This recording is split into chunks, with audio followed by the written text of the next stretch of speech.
Hi guys. I needed some milk yesterday, so I paused TikTok and went to my local shop to buy a pint. And while I was there, makeshift mask in use, I had someone a little bit too close to me, so I turned to her and said, "Get back!" And do you know what she said to me? "Oh, I don't believe in that, but I respect that you do." My jaw dropped, but she couldn't see as it was hidden in my tasteful orange mask. Now, I don't know if it's just me, but I seem to bump into more than my fair share of people who are into their conspiracy theories. And since we've been on lockdown, there's obviously a big one that's been doing the rounds: 5G and coronavirus. So this is a bit of help as to which conspiracy theories you should ignore and actually which ones you should pay a bit of attention to. So let's start off with some basic orientation. You may have received an audio file on WhatsApp that sounds a bit like this.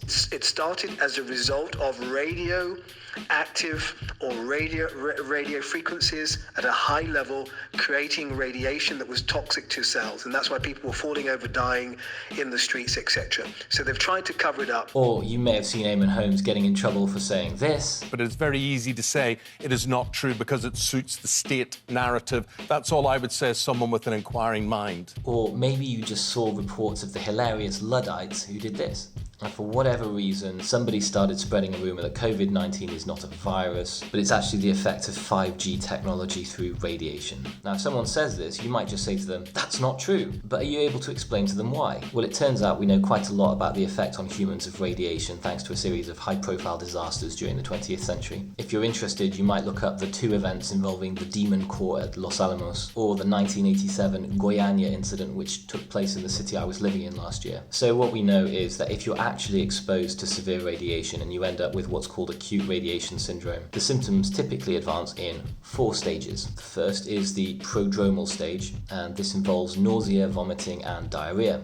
The second is the latent stage, in which the patient looks healthy for a few hours or even days. Then the third is the manifest stage. Now this varies, but it could include anorexia, decreased blood cell count, severe diarrhea and fever, or burning sensations and a coma. The fourth stage is recovery or death, but please notice that it never starts with a fever and a dry cough. Now that's just acute radiation syndrome, but there's also lower levels of radiation. And if you're exposed to lower levels of severe radiation, there can still be health impacts. You probably already know that your DNA contains the code for every cell in your body, and when your body constructs new cells, the code in your DNA provides the information for the construction of that new cell. With prolonged exposure to radiation, the DNA in your cells becomes damaged and mutations start to occur.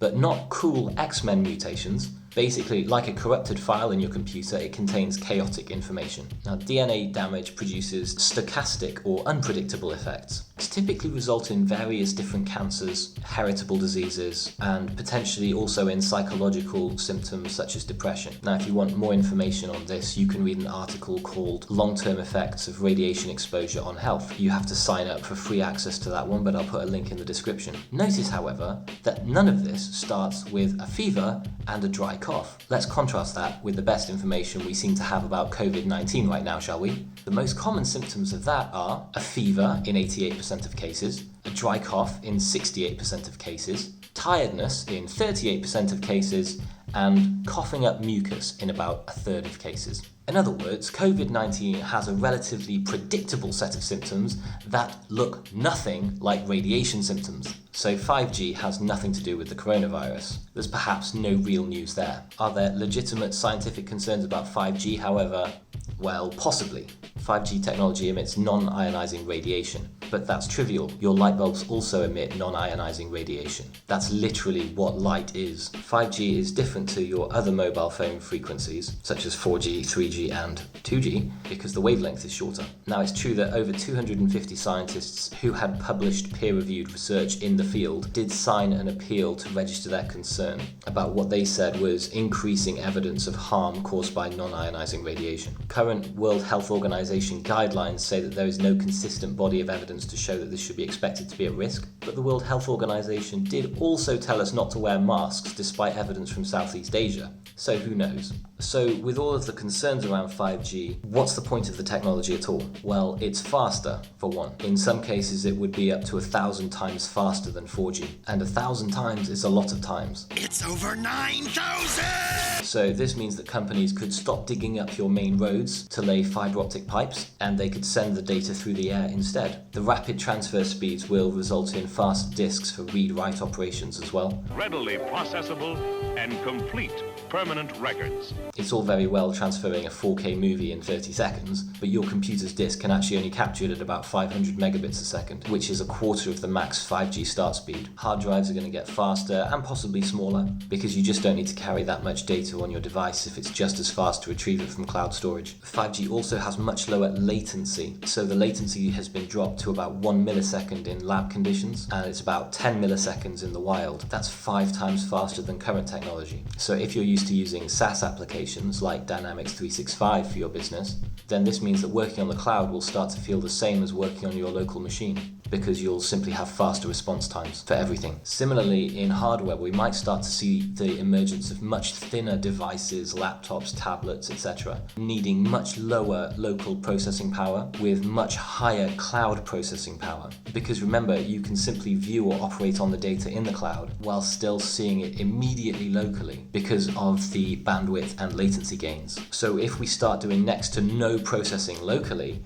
then we can start to strip out a load of elements of our computer hardware as well, so everything gets thinner, lighter, better. In AI, it's going to change the landscape as well, so IoT devices are going to be able to provide much faster readings to the central AI, which will in some cases reduce the demand for edge AI hybrid environments. So 5G is actually a really exciting technology for a whole host of reasons, but the picture is never quite so straightforward as anybody's going to tell us. Okay, so last but not least, and this is not a conspiracy theory, but this is something you need to be aware of and probably aren't. The UK is obviously on lockdown, but while we've been on TikTok watching videos about cats and toilet paper, the government of almost every country in the Western world has been overthrown without us realising. So in the UK, the coronavirus bill received royal assent on the 25th of March 2020. Did you read the bill? No. Did you listen to the debate? There wasn't one. Did you work out who voted for it? No, because it passed without a vote. This is possibly the biggest shift in UK power since Magna Carta was signed. This bill gives the UK government the power to detain potentially infected people and separate them from their families until they die in a proper Logan's Run or communist-style control. When the tiny crystal in the palm of your hand flashes its final message, your time is up. They can stop gatherings, and you may think this is just about idiots and barbecues, but actually it's stopping demonstrations, protests, weddings, and meaning that huge numbers of people are tuning into church services online, and I'll put a link to a good one in the description for that as well. In the EU, Viktor Orban in Hungary has suspended that country's democracy entirely and is now ruling by decree, like a Caesar. In the USA, it's really interesting because they have a strong constitutional right to freedom of assembly via their First Amendment to the Constitution. So people there are not taking this lying down. In America,